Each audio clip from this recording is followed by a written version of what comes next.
નમસ્કાર મિત્રો, હું રાઠોડ આશુતોષ સ્માર્ટ મીટર બાબતે વાત કરવી છે।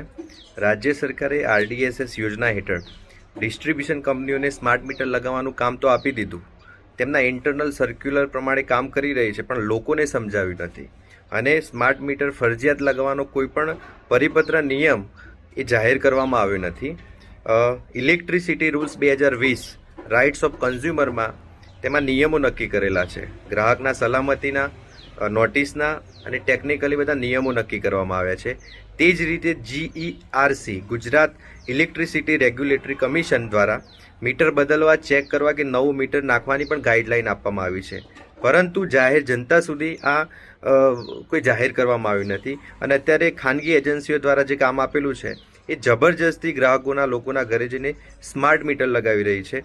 પણ ઇલેક્ટ્રિસિટી રૂલ 2020 અંતર્ગત ગ્રાહકને જાણ કર્યા વગર, તેની સંમતિ લીધા વગર કે એને જે સ્માર્ટ મીટર લગાવે છે એના પ્રોટેક્શનની અને સેફટીની માહિતી આપ્યા વગર સ્માર્ટ મીટર લગાવી શકાય નહીં।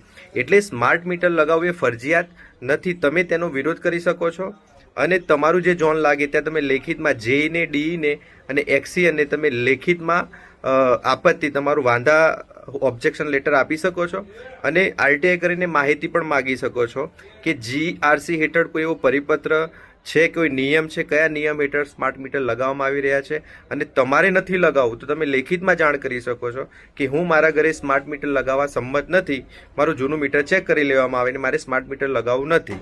તો પણ જો દબાણપૂર્વક તમારા ઘરે સ્માર્ટ મીટર લગાવવામાં આવે તો તમે તેનો પહેલાં તો વિડીયો ઉતારો, તેના ફોટો લો, તેમજ તમારા ઝોનના એક્સિયન DE કે હાયર ઓફિસરને જાણ કરો અને કન્ઝ્યુમર કોર્ટમાં તમે ફરિયાદ કરી શકો છો।